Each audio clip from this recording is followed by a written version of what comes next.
భారీగా కురుస్తున్న వర్షాలకు తొర్రూరు మైనార్టీ బాలికల వసతి గృహంలో కరెంటు షాక్ రావడంతో విద్యార్థులు భయభ్రాంతులకు గురయ్యారు. ప్రస్తుతం ఈ హాస్టల్ ఒక ప్రైవేటు బిల్డింగ్లో ఉంది. ఆ బిల్డింగుకి ప్లాస్టిక్ లేకపోవడం వలన ఇక 2 రోజులుగా కురుస్తున్న భారీ వర్షాలతో గోడలు నిమ్ము రావటం వలన కరెంటు షాక్ సర్క్యూట్ అయిందని విద్యార్థులు తల్లిదండ్రులు ఆవేదన వ్యక్తం చేస్తున్నారు. ఇక గత 2 రోజుల నుంచి కురుస్తున్న వర్షాల కారణంగా హాస్టల్స్లో వసతులు కరువయ్యాయని, తాగడానికి మంచినీళ్లు కూడా లేవని విద్యార్థుల తల్లిదండ్రులు తెలిపారు. గతంలో కూడా షార్ట్ సర్క్యూట్ కావటం వల్ల విద్యార్థులకు హాస్టల్ నుంచి ఇంటికి పంపించారని, అదేవిధంగా ఆదివారం రోజున కూడా సుమారుగా 100 మంది విద్యార్థులు ఇంటికి పంపించారని చెప్పుకొచ్చారు. ఇక ప్రిన్సిపాల్, ఉపాధ్యాయుడు హాస్టల్లోనే పలు సమస్యలు కప్పిపుచ్చుకుంటున్నారని కూడా విద్యార్థుల తల్లిదండ్రులు అనుమానం వ్యక్తం చేస్తున్నారు.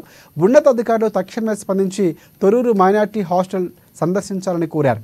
హాస్టల్లో సమస్యలు పరిష్కరించి విద్యార్థులకు సౌకర్యాలు కల్పించాలని తల్లిదండ్రులు కోరుతున్నారు.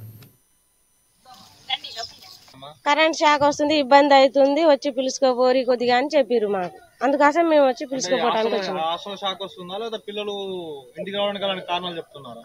హాస్టల్లోనే షాక్ వస్తుందంట సార్, హాస్టల్లోనే షాక్ వస్తుంది అంటేనే మేము వచ్చినాం. నిన్న కొంతమంది పంపించారు, నిన్న ఎంతమంది పోయారు, చాలా మంది పోయారు. ఇవాళ మాకు ఆడ రోడ్డు బాగాలేదని మేము ఆడదాకా వచ్చినాం. రోడ్డు బాగాలేదని మళ్ళీ ఎల్లికి పోయినాం. మాది శాంతినగర్, తుంగతుర్తి నాగారం దగ్గర శాంతినగర్ మాది.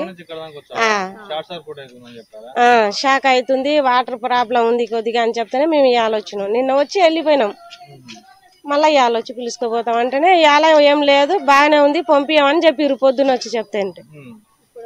ఇప్పుడు